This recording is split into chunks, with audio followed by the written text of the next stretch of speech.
Hello Scorpio, Scorpio Rising, and Scorpio Moon people. This is your monthly astrological horoscope for October 2017.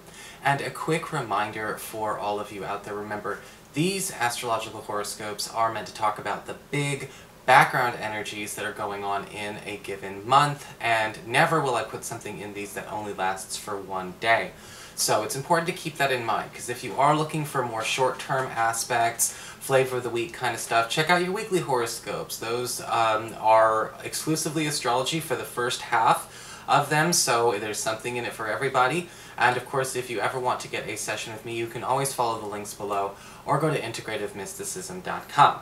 So, what is going on with this month? Well, we've got some leftover energies from September to go over, but all in all, it's a very, very easy month for everybody. We've got Venus and Mars still in Virgo, your 11th house of friendships and social networking, for the first half of the month together. And when Venus is in your 11th house of friendships and social networking, love could be coming through a friend or even a friend group that you are affiliated with, whether it's one that you frequent all the time or just something that you frequent just a little bit here and there. Venus can also bring tokens of affection and opportunities to attract more friends to you. Venus allows us to become the magnet for all kinds of new social activities and new social affiliations that are meant to sort of be an upgrade to the quality of our social life, and that's going to be a big focus on the first 2 weeks of this month.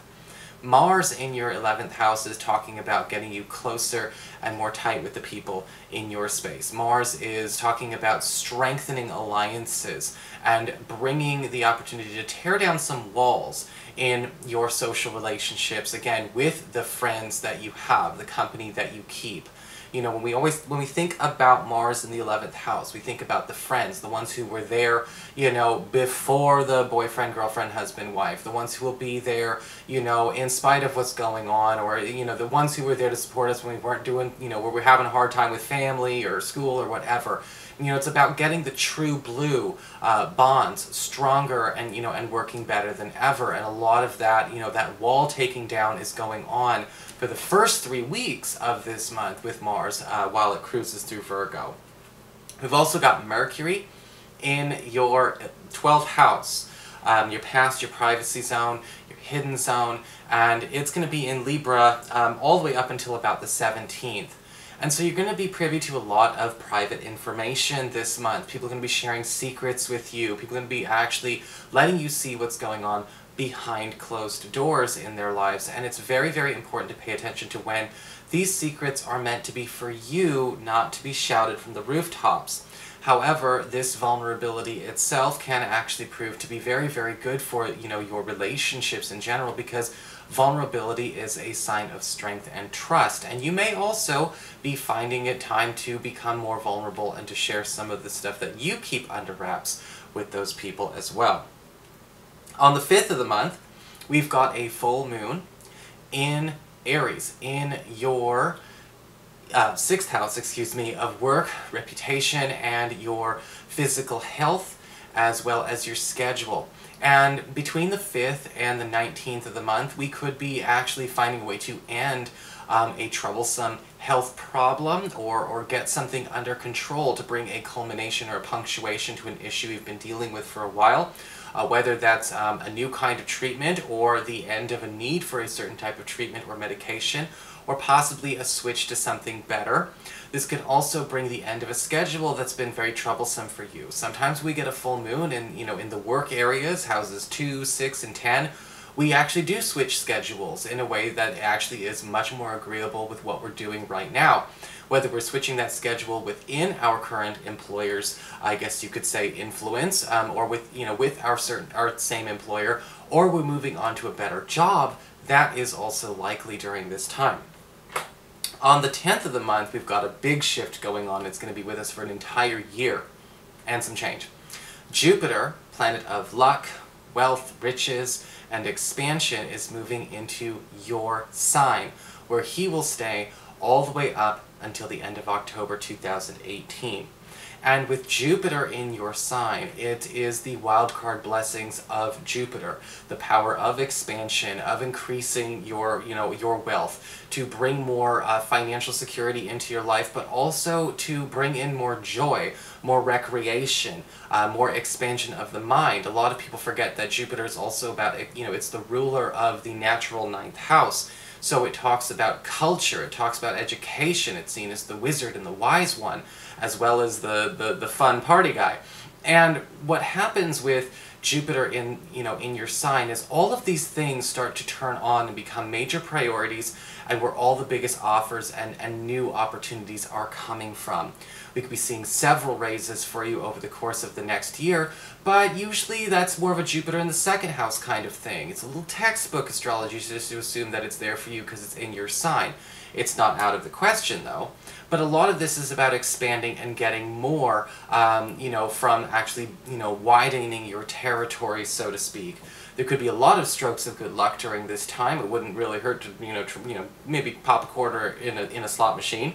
But also with Jupiter in this area in your chart, you tend to see that you are also becoming a lot more well known. It's one of those areas, houses 1 and houses 3, where a person could be also having their 15 minutes of fame. Which could actually, make you a lot more prosperous in that respect as well. So enjoy it. It's with you again for an entire year and a little more. On the 14th of the month, we do have Venus, planet of love, attraction, and affection, moving into your 12th house of your past, your privacy, and hidden zone.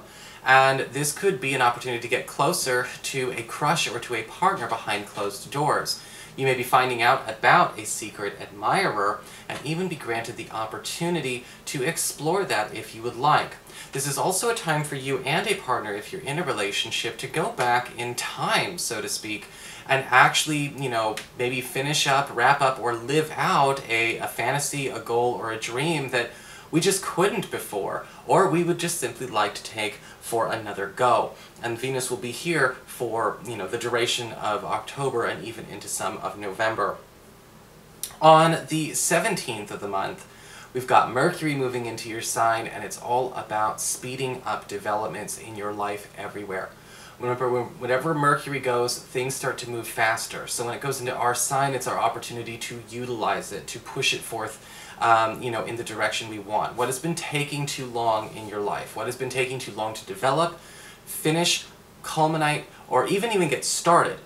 If we're trying to maybe get a move off the ground, if we're trying to travel, if we're trying to go into school, wrap up a degree program, if we're trying to, hurry a relationship on, if we're trying to find a new job, again, everything's going to have a quicker response time and a much smaller processing time from the 17th going again into November. So it's a good time to get those balls rolling.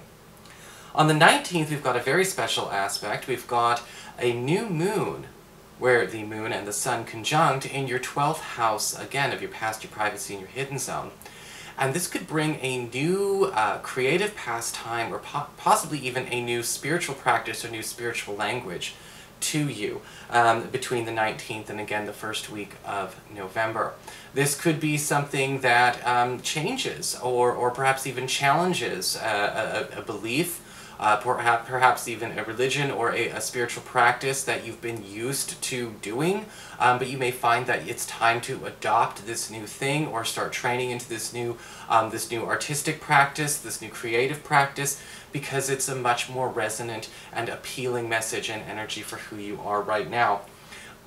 Excuse me. A new moon in the 12th house can also indicate a new opportunity to actually retrieve or get something from your past that you left in your past. And that may even be something that you are notified of. It may be ready for you to come and pick up by the time we get to, again, the end of that first week of November. On the 22nd of the month, we do have Mars moving into that 12th house. Again, that past, privacy, and hidden zone. And there's an opportunity to perhaps even monetize a creative project, or to debut it or bring it out in the open. Even if it's just been something that's been a hobby, it could actually produce some income for you. With Mars in the 12th house as well, it's time to be bringing people closer. You know, with Mars in the 11th house, it was all about, you know, expanding our social circle and getting back in touch. Well, with Mars in the 12th house, it's about, okay, how do we turn these, you know, these friends into family? With Mars in the 12th house, it can pull some of our physical vitality down, though. It tends to be a little bit more about the spiritual and the mental. It's our recharge phase. You may be feeling like maybe we don't have as much physical vitality over the course of the very end of October and in November. It doesn't mean we're going to be going to sleep all the time, but it does indicate that we may be noticing that our energy reserves are meant to go through a bit of a recharge. And so, you know, I would say take it pretty easy on yourself during that time, but also don't forget, while you're taking your retreat, you to invite some people into that retreat with yourself.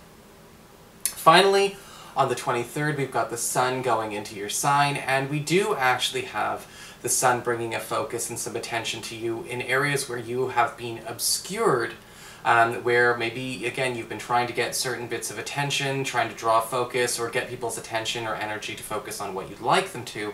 The Sun gives you the spotlight to shine on whatever you need, say a relative or a partner or a friend or a boss to work on with you, or to contribute their own energy and their own efforts to, for the best interest of all concerned.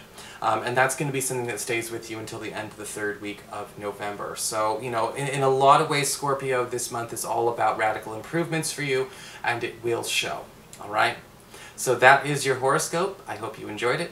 If you did, please like, share, and subscribe. You know I appreciate it. And of course, if you ever want to get a session with me, you can always follow the links below, or go to integrativemysticism.com.